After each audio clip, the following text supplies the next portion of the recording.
Welcome back, everybody, to another installment of On the Fly, casual conversations around coaching youth lacrosse.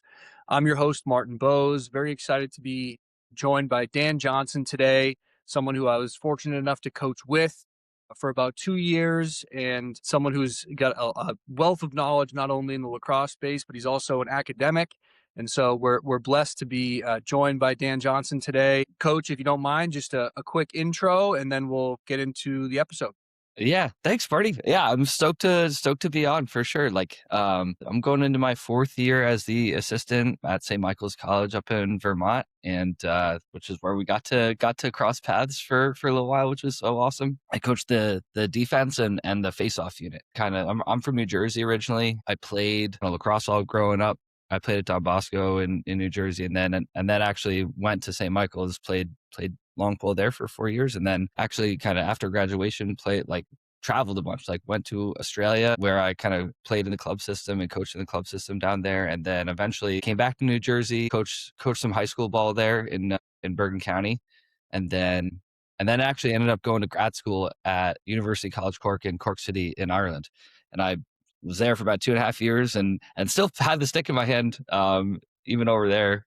But got my master's in creative writing, and then eventually got back to a teaching opportunity at St. Michael's. And so I've taught in the English department for there for about a year. And then the assistant coaching opportunity kind of came around, and teaching and coaching for me, they're the kind of the same thing. The classroom is the field, and the field is the classroom in a big way. And yeah, it's like blink your eyes. And we are 4 years in and doing some really exciting stuff with these. Yeah. Well, that's awesome. So yeah, appreciate the context. I was hoping that you would kind of give a little bit, like you did of, it's not just coaching, you're also kind of on the academic side. Can you just tell me a little bit more about the kind of the role and kind of what you're doing on the other side outside of coaching with St. Mike's right now? Yeah. Because So it's like athlete success as well, right? yeah, so I adjunct in the English department, teaching creative writing and and kind of English courses, and then teaching kind of our first year program, for kind of a student success kind of class.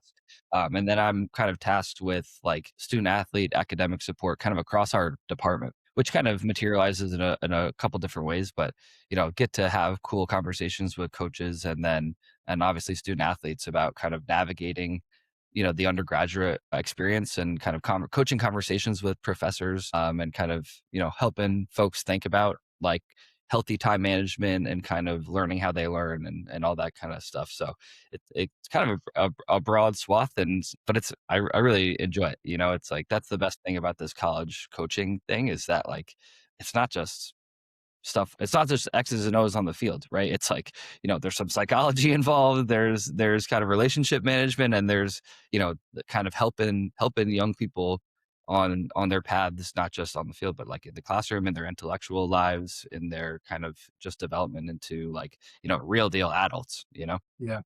Yeah, it's something I think a lot of coaches can relate to, right? You sign up to be a coach and you don't realize how much of it is the psychology and the personality management and seeing what motivates people and how Yeah, people tick and how to connect with kids and just, all those things that are totally not related to lacrosse necessarily. And, I think most of our listeners are, volunteer coaches, right? Moms and dads that are giving up their time. Maybe they did or didn't play, and now they're coaching their son or daughter's lacrosse team.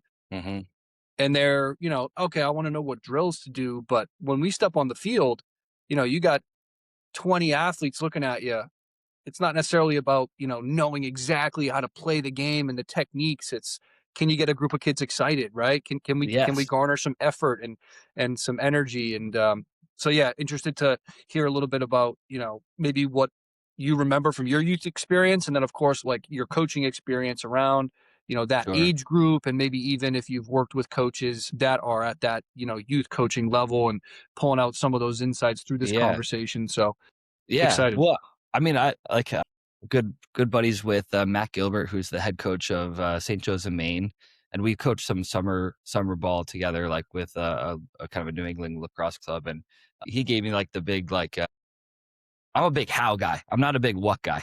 Like and it's like, how are we playing the game? Like with what level of energy and integrity and kind of teammateship and that kind of stuff. Like that's the stuff that carries through across scheme and even like, technique to some degree. So I'm always, that's the baseline that you got to start with, that to build yourself up to be successful at any competition, right? So, but yeah, I mean, something that I love about the coaching experience in general is like, do the same drills at summer camp teaching these little Vermont second graders that I do with 22-year-old college kids.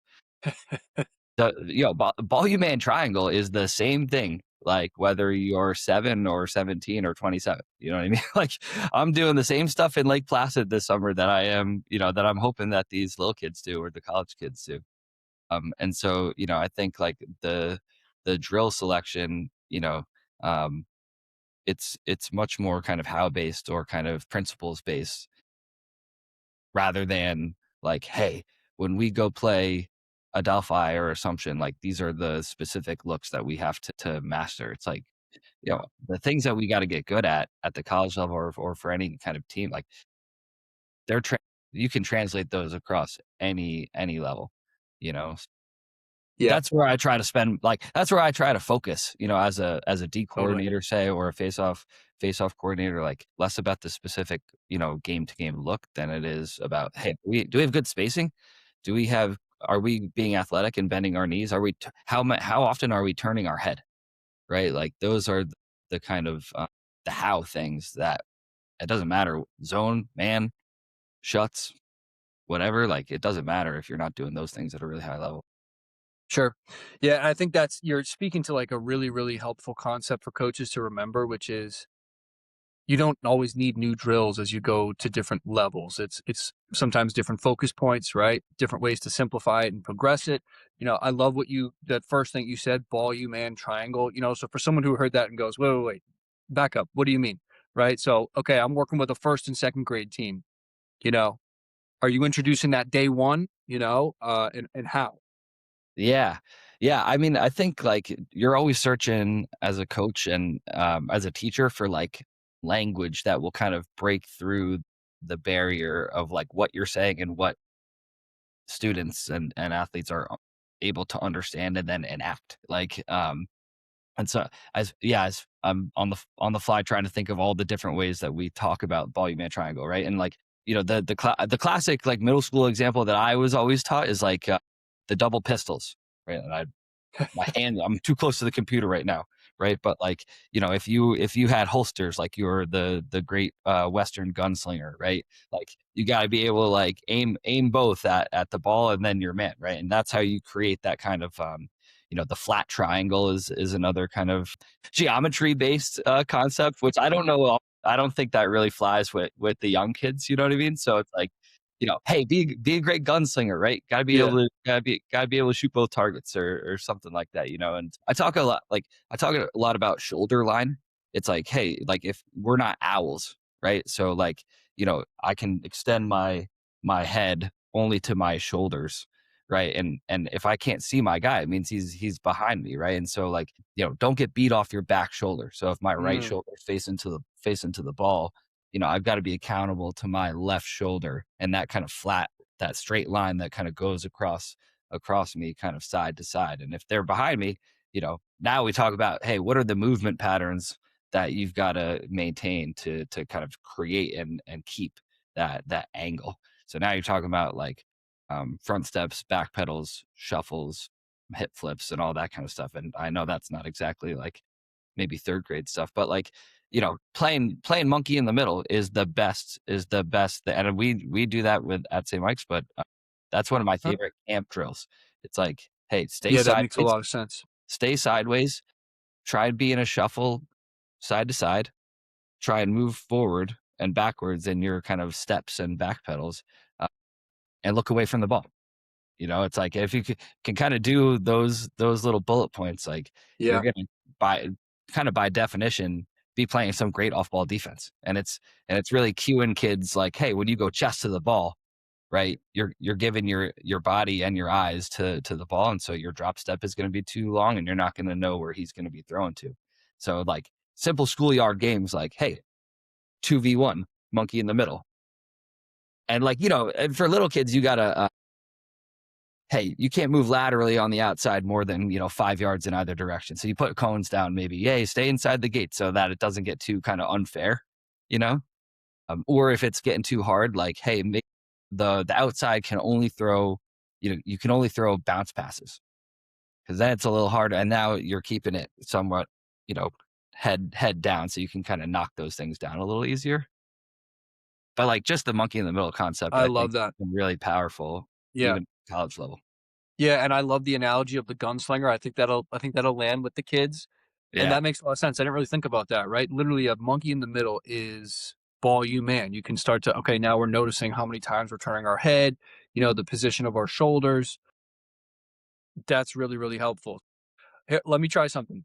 I'm gonna I want to give coaches, and I've talked about it in the past on this podcast, but I'll just kind of give, like, here's what I tend to do, like, day one from a defensive minded perspective, and then you kind of tell me if I'm missing anything or maybe where you would take it from there. Okay.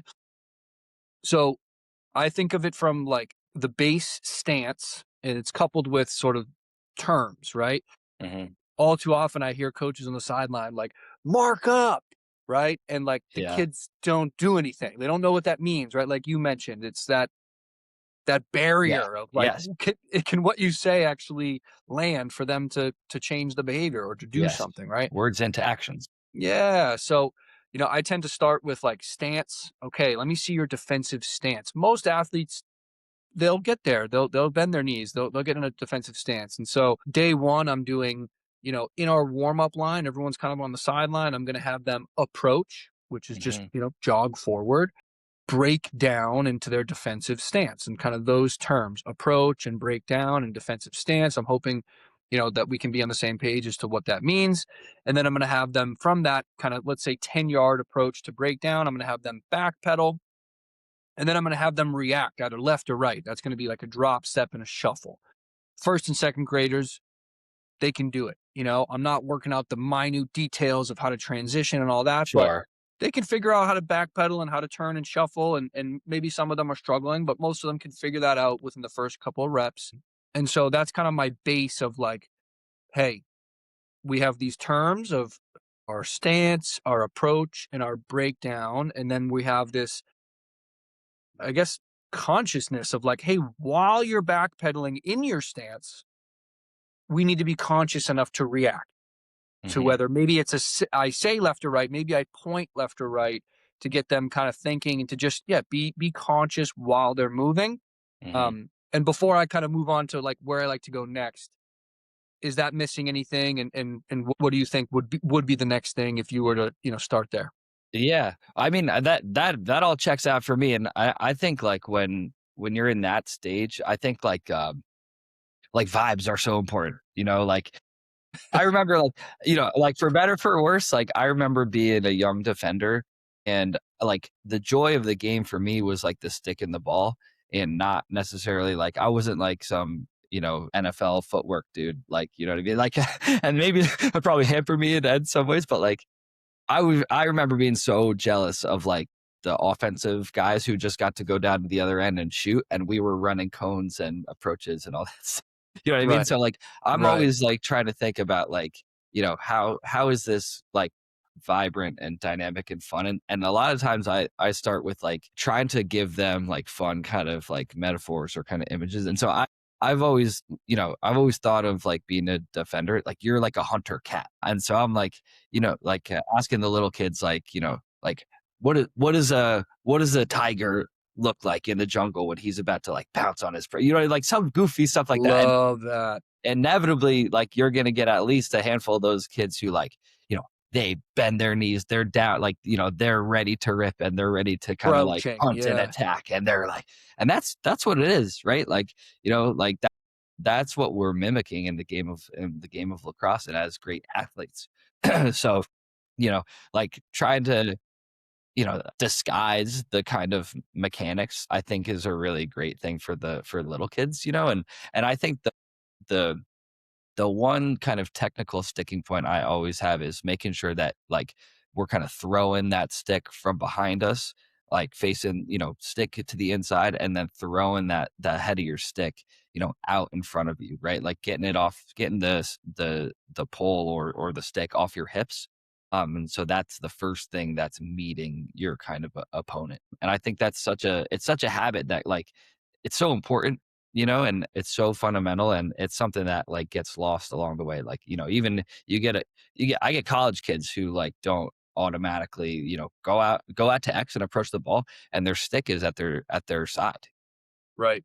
They're giving up yardage and kind of ball pressure opportunities because they're not leading with their stick. So if I had the ear of every lacrosse player in America, like lead with your stick, Lead with your stick. I love that.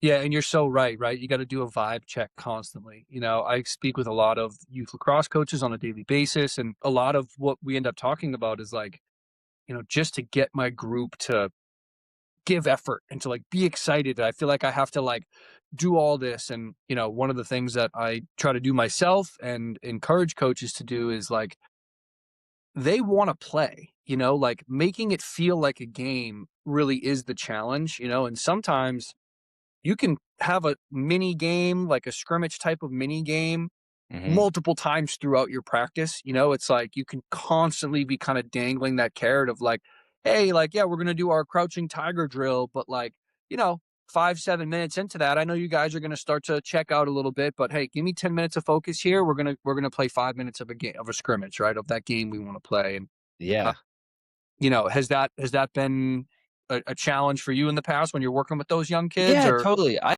think like in my kind of teacher's brain, like all I'm looking for is like an opportunity to like give them a bullet point or two or three or however many that maybe they're able to handle depending on the age group, and then like you know maybe focus on that in some drill work or some kind of kind of indies, and then immediately let's go enact that, right? Like, all right, so whatever mini game, odd man, even like classic numbers drill or whatever, like let's go use that, and I'm going to try and use the same kind of language cues from that drill work to try and to get them to enact that, to do that in the next game that we're playing, right? So it's like if it's that lead with your stick, right? It's like, all right, like be a tiger, be a hunter, right, in your stance, and let's I use the language skewer, like, all right, make sure we're skewering shooters, right? And like, get goofy, like that's chef an of the image. day,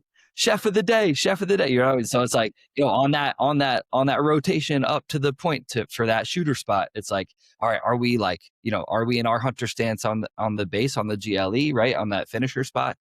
And when that rotation comes, are we flying up there with leading with our stick and like, running it through that shooter's gloves? And, you know, and if that happens, then it's like, hey, like we're going crazy. We're getting jacked up, right? It's like, hey, way to use that technique. And like, Right.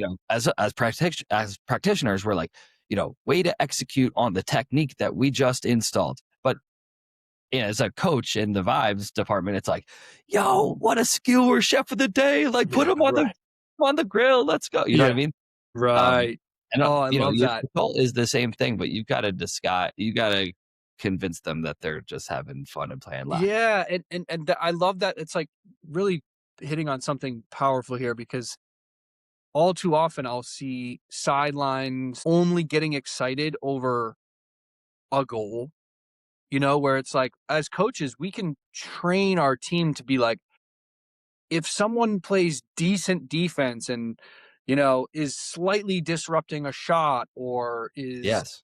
like, the ball hits the ground when we're on We our had defense, a like, we can go nuts. Yeah.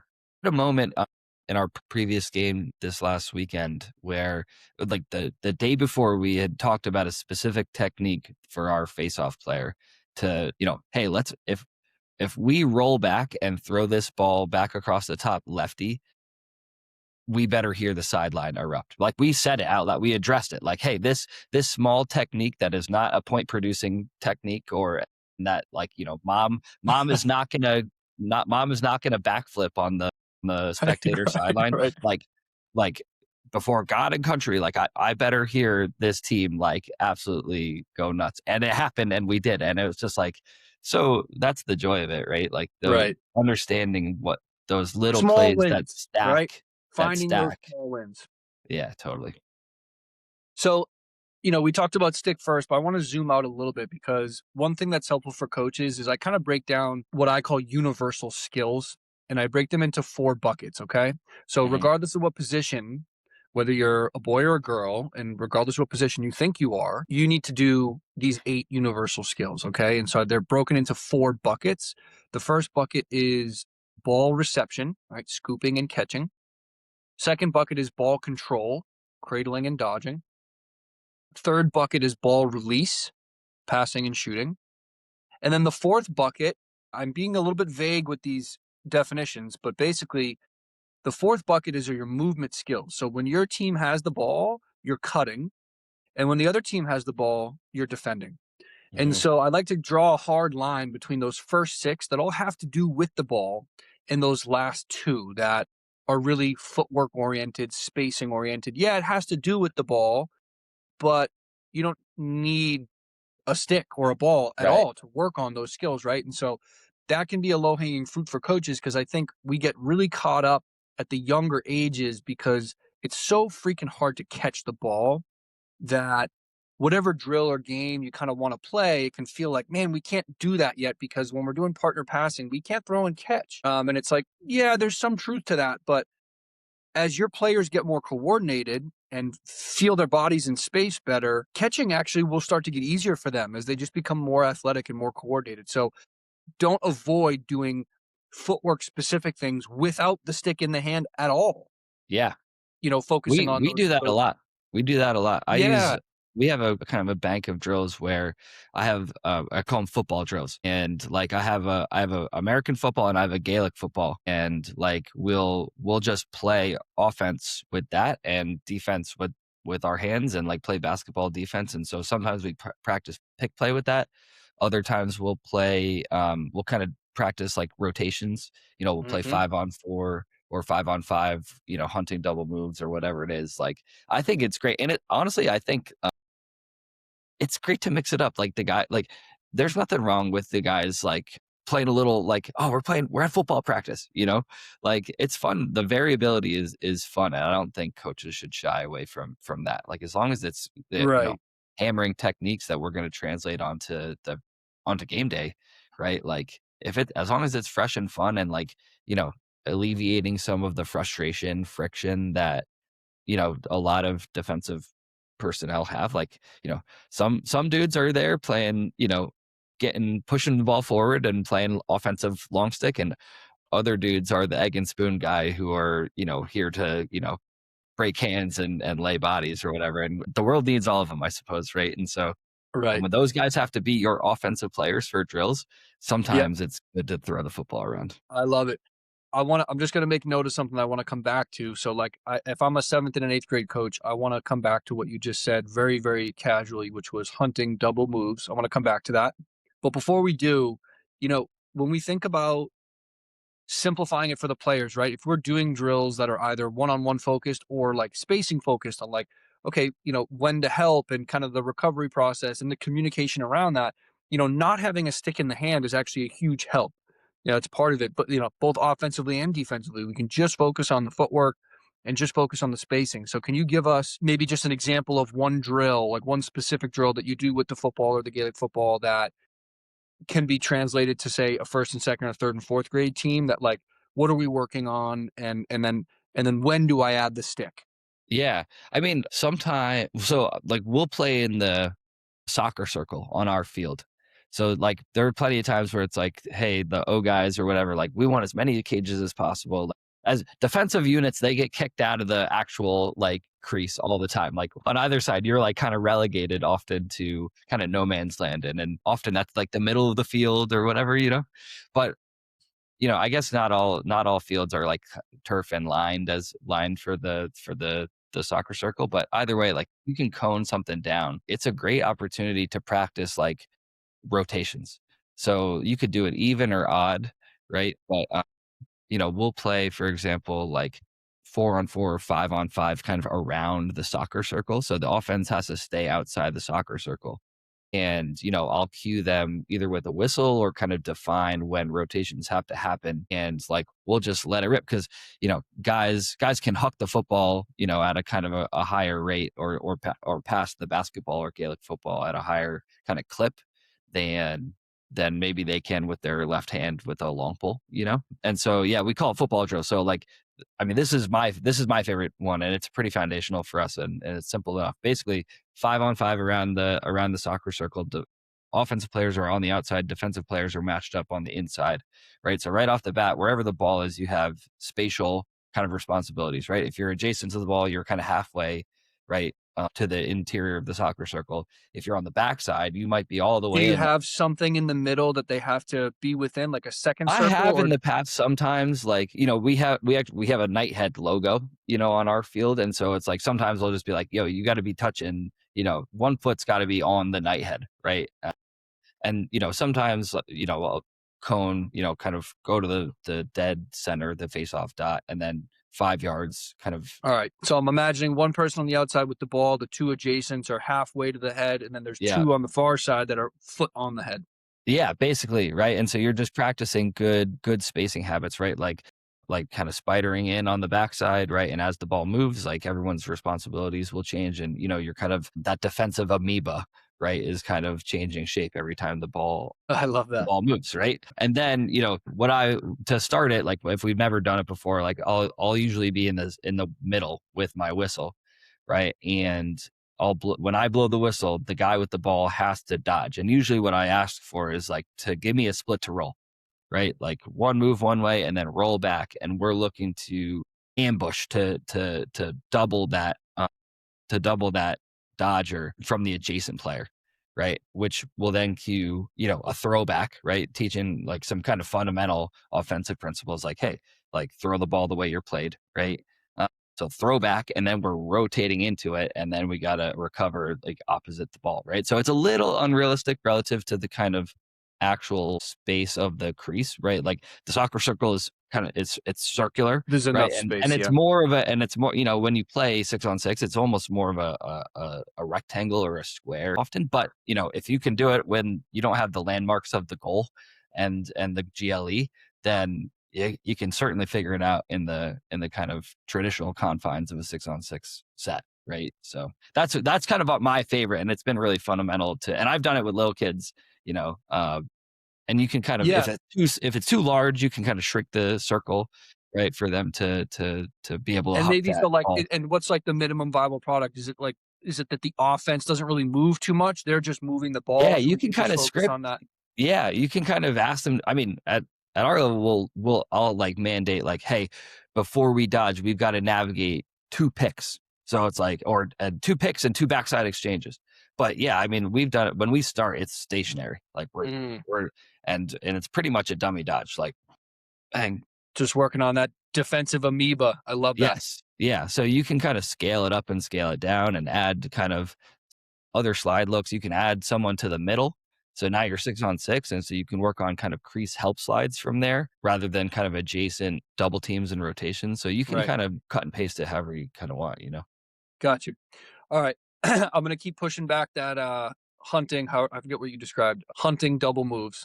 We're Yeah. still gonna come back to that, but I wanna dive into something first too. So you've got some insight into how I coach. We've worked together on field at that college level. So maybe more than most people, you kind of understand how I've taken actually some of sort of martial arts and woven it into a little bit of defensive technique. And one of the things that has come from this process for me in simplifying for coaches, and this is true for boys and girls game coaches, but I think it rings true for boys more because we have more checking rules, or less Hmm. checking rules, you could say.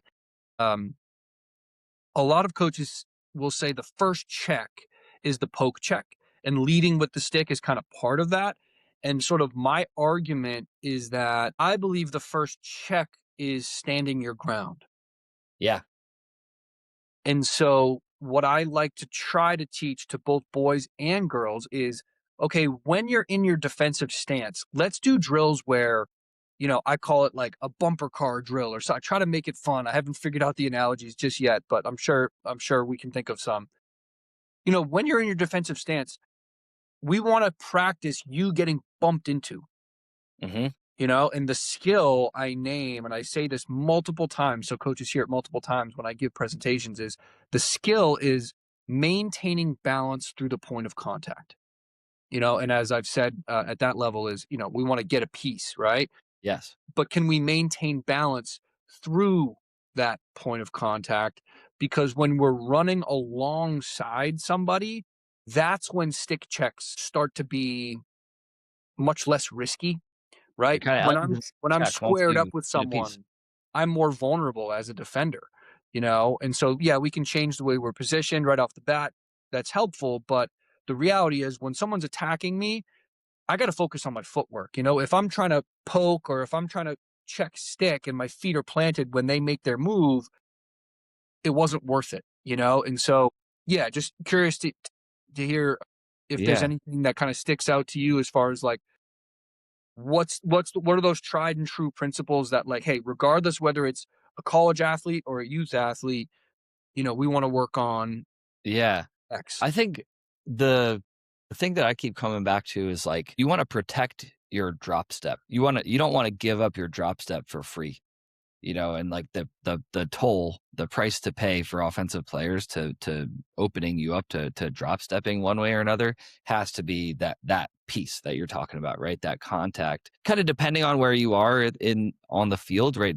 Like playing around goal line extended for close defenders is certainly different than receiving a like we call it the momentum dodge, like guys running at you 30 yards from the high tee, right? And now it's like defensive back moment for midfield defenders, and um, I think what are my core maybe some core notions is like, hey, if best case scenario, if your first movement out of on that first dodge moment like is a shuffle step rather than a drop step, like you're going to be liking your outcomes for sure, right? Mhm. Because now you can change directions even more, and if they haven't forced you to drop step one of your feet, then you've probably won that point of contact moment. And so I remember you and I talking about like, hey, like we are all we're dominant handed one way or another. And so I think like if I was going to try and teach a younger player like how to make that contact, it's like, can you get one hand on them, right? And kind of get moving, right? Like because I know it's hard to adjudicate some of that contact at the lower levels, or at the younger levels, because I mean I say it like I teach cross check, like I'm like cross check, and like if you were to yell to a third grader cross check, like the referee might just flag me on the sideline, you know. So like there's a little bit of a scaling that has to be done from youth on through high school and into the college level, but I really have gravitated towards contact being kind of one hand at a time. Mhm. At Grove City, I really was compelled by one of his presentations many years ago, a couple years ago, and he talked about like double barrel, single barrel technique. And so like often, especially in the midfield, like you've got to get your two-handed cross check going on first contact, and then from there you're one barrel at a time, right? Mhm. Like that big forehand dig to the butt end if I'm going lefty alley, righty defender, right? Big contact with both barrels, both fists, right? Shuffle, run, and now I'm going to disrupt and control one barrel at a time, kind of depending on the movement of the dodger. So that's another kind of compelling piece of language for me that I think is kind of unfortunate that all of my verbiage is coming back to firearms. Yeah. That's not really how I roll, to be honest, but it Yeah, is but kind of helpful it is metaphors. somehow, right? Yeah, no, it's true, man. One of the things that has been helpful for me, and I think some of the coaches I've worked with, is this visualization of personal bubbles. So if Yeah. we just thinking about the footwork, it's like, okay, offense has their personal bubble, let's say a yard around them, and defense has their personal bubble. And this is such a common thing, and it's ironic that this is like such a thing we need to like coach out is like defenders that are aggressive and want to make contact. It's like when the defender steps into the offense's personal bubble, advantage offense. Yes. And it's ironic, right? Because it's like, what do you mean? Like, well, if you do time it perfectly and you're in their way and you catch them by surprise, okay, maybe you can, make a play that doesn't look like advantage offense. But any savvy offensive player is going to see someone stepping, right into their space, and they're going to, sidestep or do Yeah. something that I talk now, about, hey, yeah. don't give them the answers to the tests, Yeah, right? right, right. Like, I remember hearing like Gary Gait talking about like how he dodged, and Gary Gait, like one of the greatest lacrosse player ever. And he was like, I go one way, I feel how they play me, and I go the other way. And so I think there's a lot of that, that goes on. Dodgers are getting better than ever, and that with like reading of contact, I think is at a really high level across kind of the college landscape. And so like kind of being patient and like we talk about taking charges. Hey, you want Yes. to absorb their contact, and we've actually done some kind of goofy drills. I was listening to Jesse Bernhardt from Maryland, like pinning your glove or your pin or a penny like between your elbow and your hip so that Hmm. you actually don't throw big cross checks. And it's like if you can survive a rep, I mean, this is probably more translatable to like the wing or below goal line. If you can win a rep with your hands like basically at your hips, right, and not extending your arms, right, and just taking charges with your feet, your chest, and your low cross check, right, like you're actually going to be at a really fundamentally sound place, you know and you want to think of it like you're deadlifting across your hips where your fists are rather than bench Hmm. at your pecs, right. Right. And so Yeah. we've kind of experimented with that stuff, and I think like our defense, it's paid off, and we're not given as many Dodgers like the answers to the tests. Right. Our kind of violent Don't overreaching. give the answers to the test. Yeah, no, that makes a lot of sense, right? And it's like that's ultimately what we're trying to get to, is that level of patience, is like, Yes. yeah, I want you to be aggressive in your approach, but you need to also be aggressive in your breakdown. And then you're waiting, maybe there's a little movement in that kind of waiting, gray area. But, Yeah. one way that I do this with youth players is I call it alley 1v1s. So if I just create two lines, let's call it about 5 to 7 yards apart, depending on the age of the group, a 10-yard corridor where there's an offense line and a defense line. And it's like, okay, defense, no sticks, right? Defense, roll a ball with your hand to the offense, approach, but you have to stop. You have to break down, um, you know, 2 or 3 yards before Hmm. the offense line, right? Or whatever. So it's like you don't, it's already built into the drill where you don't have the opportunity to roll it and just run at them as fast as you can and Yeah. try to push them, right? Because that will happen at the youth level where they're like, that kid has the ball, I'm going to go get him. And, it's that thing of like, well, if we can, gamify patience somehow, and so that we're building that into their kind of their DNA of like, oh yeah, like I'm gonna get out there, but I'm gonna break down and wait to see what they do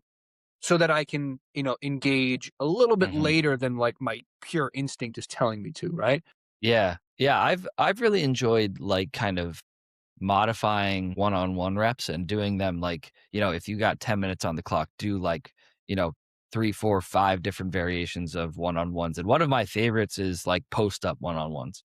So you can, and so now you have a chance to really like coach before the rep even begins, like kind of island play for offensive players or kind of wing play for offensive players, and then like defensive stance, stick positioning before the kind of rep even starts. So you can kind of like help set them up for success. Like eventually, like it's hard to practice that moment if you never get to there, right? So you got to practice kind of all the constituent parts, right? And hopefully over a number of repetitions and kind of years playing, you're kind of cinching it all together. So it's like, to teach a V hold, right? I love, post up one-on-ones, and I can like, sit there and again, like doing this with fourth, fifth, sixth, seventh graders at camp or, college guys like yesterday, right? Like sit them at the island, make sure they're, the angle of the stick is great. Their foot positioning is great. And then you blow the whistle and let's see what happens, and Interesting. then you're in that kind of grappling and kind of patience moment. Right. So yeah, kind of No, I interesting. love that.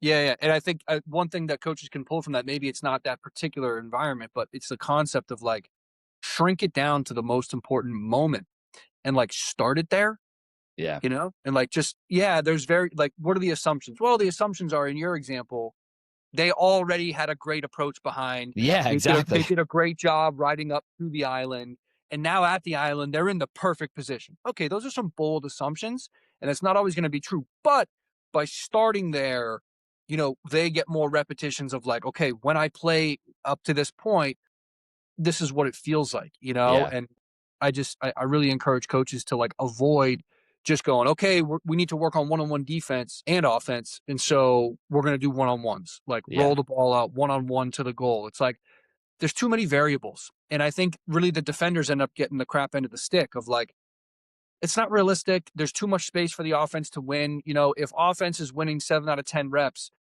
I don't think that's as productive as we really want it to be, and so I Sure. like to shrink it down to these, like, partner drills where we're, like, a stick's distance away, the whistle blows, it's a scripted rep. Offense is going right, defense is gonna shuffle once to their left, and they're gonna get bumped into. We're gonna get 5 reps of those Yeah. each way. Then I'm gonna say, "Okay, offense, now you can go either way." Maybe the offense wins 1 or 2 out of 10 reps where the defense actually misses. Then we do like an alley type of drill Sure. where that should be closer to a 50-50, where the offense should win some and get to the end zone, and the defense is going to win some where they push them out of bounds before they get to the end zone. I've had some great success like doing this stuff in a keep away setting. So like there's not even a goal. Like again, go back to the soccer circle and you can play like 1-on-1, 2-on-2, 3-on-3. Like you could play like, everyone's had like a practice where the goalie doesn't show up, you know?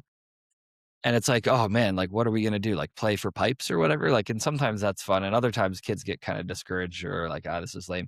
And I've had like some kind of surprising success, like kind of playing lacrosse without a goal, like in kind of in the middle of the field, and like either playing odd man keep away or even keep away, and then like, kind of challenging them to complete some tasks in the keep away setting. And like, hey, I got 30 seconds on the clock, we got to get 2 picks, like a split to roll, and then when I blow the whistle, like we're gonna run and try and score on the empty goal or whatever. You know what I mean? And now you get this like kind of Right. full field action, and so kind of interesting to like try and challenge them to do the kind of concepts without without kind of wasting the time that is I shot on the goal and the goal either saved it, and now you've got to reset. It's like, no, no, no, we're just gonna get a million dodging reps Hmm. that maybe are lack a little bit of context, but you're still getting all the contact that you're Right. talking about and the footwork and the kind of vision. And so yeah, it's Yeah. Keep away. got a And I couple love it. I love it. couple And interesting ones. right. And I think about those 8 universal skills I mentioned earlier. The only way to do all of those at the same time is to play a game, really. Yeah. But keep away is all of those minus shooting. Yes. You get all those reps and you don't have to worry about the shot.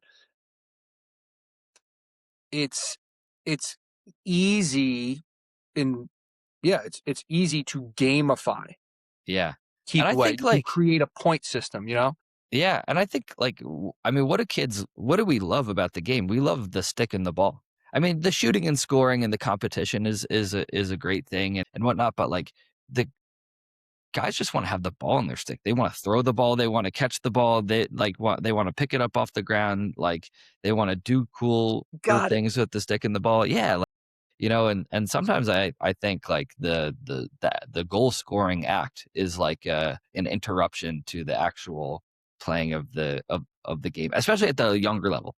I mean, it's useful for motivation. Everyone wants to score goals and whatnot. Um, I remember another great kind of or like way of thinking. I can't remember where I heard it, so I'm not going to claim it as my own though. But like in football, like there's only one quarterback, and everyone wants to be the quarterback. Like all the movies, like the hero is the high school quarterback or whatever, and football practice isn't that fun sometimes because only one guy gets to have the ball and everyone else is like in the trenches or whatever. But in lacrosse, everyone can be the quarterback. Mhm. Everyone's a quarterback. Defenders, goalies, like everyone gets to have the ball. And like that's really where that's where the kind of joy comes from, I think, you know. No, I love that, and I think it reminds me of I got to spend some time and coach alongside Lyle Thompson, and one of the things that, he preaches that his elders preach to him is like, the ball is the energy, right? That's where the medicine actually resides. And so it's like just being around, he would talk about his upbringing of like just being near the ball is medicine. You start to, but Yeah. to have that thing in your stick, like that's the essence of like, what we're really after. And I think that's a really, really nice reminder of, yeah, it's like it's nice to score goals, but like just to have the ball on the stick is like we can really, really, get kids excited about that and make keep away games, feel like a real game and avoid those kind of Yeah. not distractions, but kind of, yeah, distraction of Well, like, hey, the I mean, shot is not the doesn't need to best be a big part players of it. are the guys that have the most composure and make the best decisions with the ball in their stick, right? It's like the goal scoring moment is kind of consequential of those previous conditions, right? Like that's how you like score and win. It's like you're great with the ball in your stick or near the ball, and you have vision and a bit carrying ability and passing ability. Like it's the skill with that thing that gets you the result, right? Right. Love it. Well, in the sake of time, I think we're going to start wrapping this up. This has been a really a joy and a pleasure. This has flown by. We're already about 50 minutes into this. Really, really enjoy spending time with you, Coach. But I guess to kind of wrap it up, is there anything that you feel like we missed, or you definitely want youth coaches to consider that we didn't talk about? And is there anything send coaches to that? Well, hey, sell us on St. Mike's, or what happened? Yeah, no, I loved our conversation, Mario. I thank you so much for having me. Yeah, I mean, um, I think like yeah, the more opportunities that young kids have to like uh, love the game and like to have the ball in their sticks to if I had my way, I probably would put the long poles away for until you're getting up there in age. um, I actually love the advent of sixes. Like I think about a state like Vermont, where 49th least populous state in the union. There's just not that many players, and I remember playing back in New Jersey, like which has a ton of lacrosse. But my youth experience, like I started playing this first or second year that my town had a program. The fact that we were out here playing with long poles in fourth grade on a 100-yard field, like looking back on it, it kind of blows my mind at how much time is kind of wasted, Hmm. scrapping for a ball like between the boxes or whatever. It's like we should be handling and throwing and having fun and having great tempo and whatnot. So yeah, less less line drills, more keep away, I think does the service. Shrinking, creating boundaries, right? Making more interactions happen in a smaller space, right? Yeah, yeah, totally. Yeah, and it's been a great journey up here at St. Michael's, and yeah, my email's on our website if anyone ever wants to get in touch about um, lacrosse coaching, recruiting, any of that stuff. Yeah, my email's open. I really appreciate the time, Mark. Much appreciated. Once before I fully wrap this up, I do want to come back to that concept. So say I'm a fifth, sixth, or seventh, eighth grade coach, and I've got some defensive knowledge, and I kind of have some foundations. And I hear you say hunt double moves. Is that the way? Is that the terminology? You say Yeah, attack double moves, or hunt. Yeah, got to be a great hunter of double moves, and yeah. So tell us about that. yeah, well, it happens in kind of it's twofold, right? Like you gotta happens on the ball first, right? And so like talk about a single move, right? Is like it's one dodge, it's a hitch, it's one split, right? And you're running by someone and trying to attack the net, right? And it's really hard to if you want to create turnovers like 2v1, it has to happen via ambush for the most part. Like the most kind of electric double teams, you got to double to someone's back, right? Like one of the great lacrosse-isms, like back of the helmet is a go, right? And it's like, so if someone's dodging away from you, you've got the opportunity to kind of surprise them, like to ambush the dodger. And so like, part of it is like the guy on ball has got to turn him, or he's got to stop that single move, which necessitates another move, the double move, right? Which is, so you split, big cross check. All right, I'm going to roll back, right? And so, we spend a lot of time thinking about like, hey, how can we manufacture some of these rollback moments to be proactive and kind of hunt them or attack them, and so yeah, you want to turn a single move into a double move on ball with great kind of cross check defense, and then you want to be like in a great kind of, we call it the hunting posture. So you want to be sideways, get that ball you man triangle if we're thinking about an adjacent player, right? And then in your shuffle, you can kind of cheat, towards that dodger, right? And anticipate like, all right, when you see that level change, those feet chop, the head kind of, moving one way and beginning to turn, like you want to kind of spring your ambush. Mm. Usually you've got to kind of leave. You got to leave before he's turned, because otherwise you're just adjacent sliding and they can see you and kind of throw forward. But if you become a great anticipator, right, a reader of the quality of the on-ball defense, or a reader of what that dodger is doing, you can spring some pretty electric double teams, And so like knowing handedness is a great kind of tool, right? Hey, force that guy lefty who's a righty, and he's going to want to come back to a strong hand to score, right? And if you can, anticipate that and coordinate your team defense around it, you can kind of surprise some Dodgers. So anyway, Right. I hope that's. I think so. I think there are going to be some fifth, sixth, seventh, eighth grade coaches that hear about hunting the double move, and they're going to Yeah, apply it. So yeah, it's I love fun. it. It's a fun way to play ball. Well, appreciate you, Coach. Best of luck as your season comes to a close here, and I'll be looking out for you guys. I'll be cheering for you guys, and just want to say thank you to our listeners out there. Thank you to Mass Youth Lax for powering this podcast, and Coach, thank you again for joining us. Thanks a million, Marty. Great to see you, brother.